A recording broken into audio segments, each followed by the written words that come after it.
آتی آنکھوں کا خواب ہے۔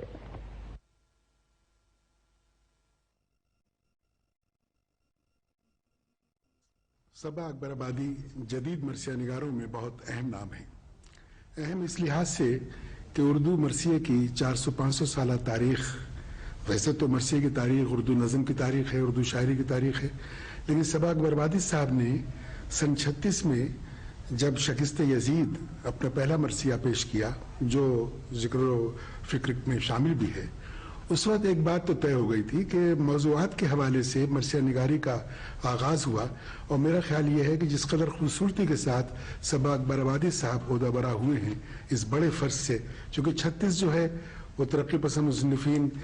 کی تاسیس کا بھی سوال ہے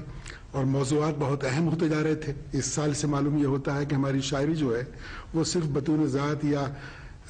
اندرون ذات کے مسائل سے نبردآزمہ نہ تھی،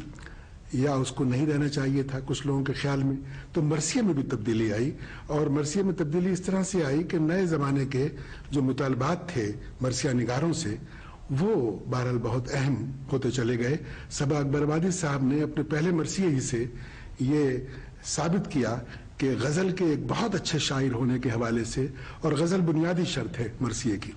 چونکہ مرثیے کا جو مزاج ہے وہ اس میں غزل اور قصیدے کا مزاج ہے۔ جب تک آپ اپنے کرداروں کی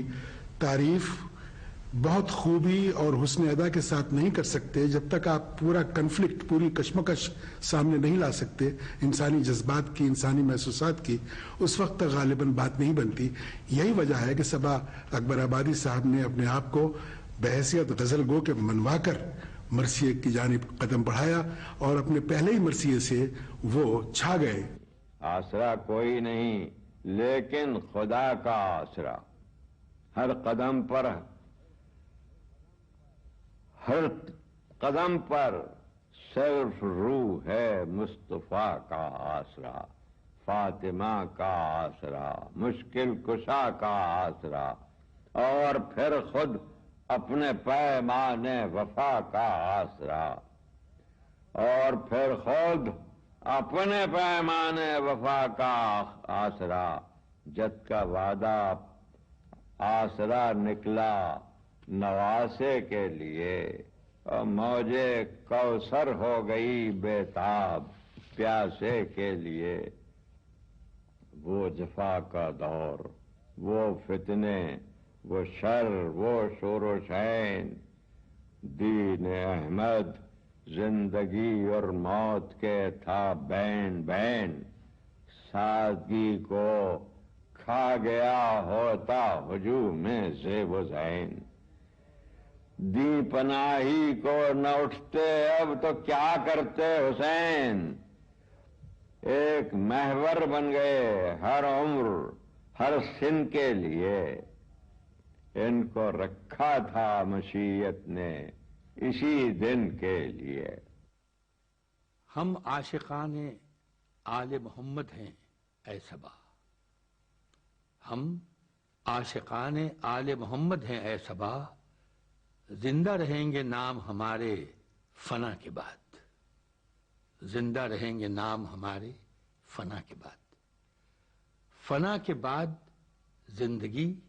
یا زندگی کا شعور، یا زندگی کی آگہی، یا زندگی کی بشارت ہمیں کہاں سے ملتی ہے؟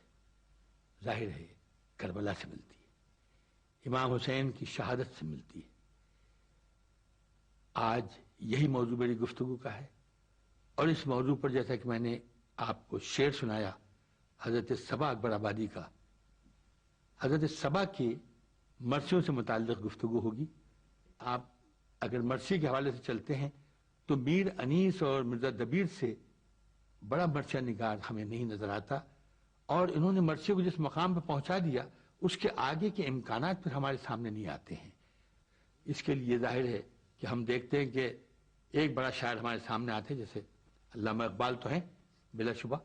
ان کی شخصیت بحیثیت ایک صاحب علم شاعر کی بہت بڑی ہے، اور ایسے شعر انہوں نے کہہ دیے، حالانکہ انہوں نے مرثیہ نہیں کہا اس انداز میں جو کربلا سے متعلق ہو، لیکن وہ مصرع آپ کے ذہن میں ہوگا کہ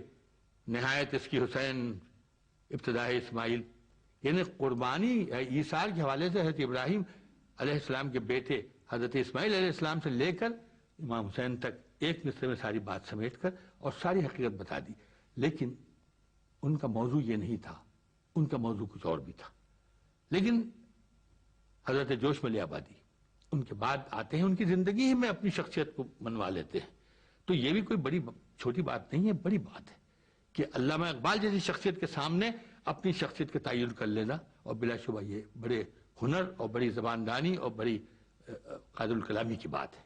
چنانچہ نظم نگاری سے قطع نظر اور جو اعلیٰ ترین کلام ان کا رباعیوں اور نظموں میں،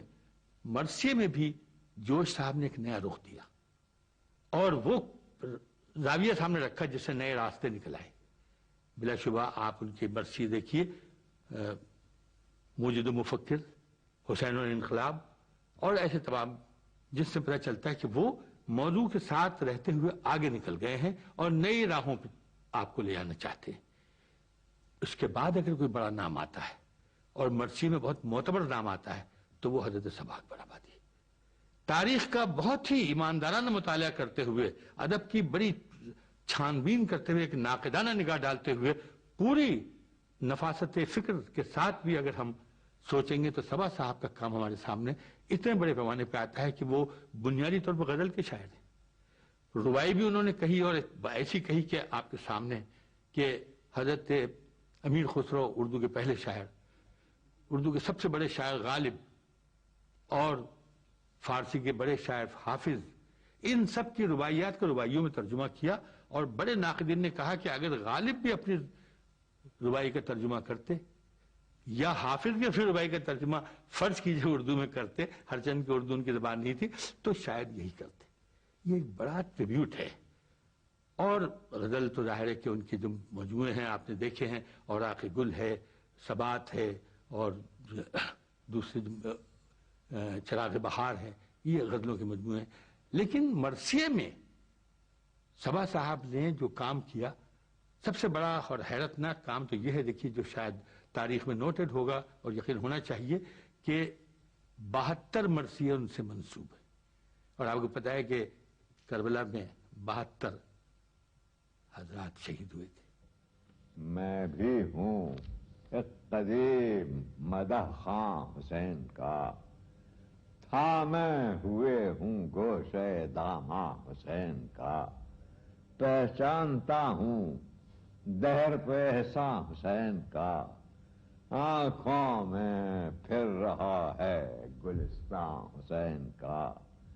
حقانیت کے سر کا جو تھا تاج وہ حسین، حقانیت کے سر کا جو تھا تاج وہ حسین، دوش نبی پہ جس کی تھی معراج وہ حسین. وہ جز جس کو دیکھ کے آتی ہے کل کی یاد،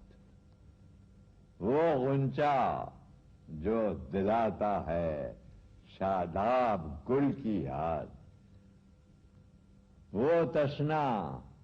جس کے نام سے ہے جام و مل کی یاد،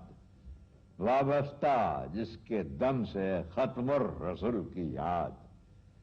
ختم الرسول جو باعث خلق حیات ہے،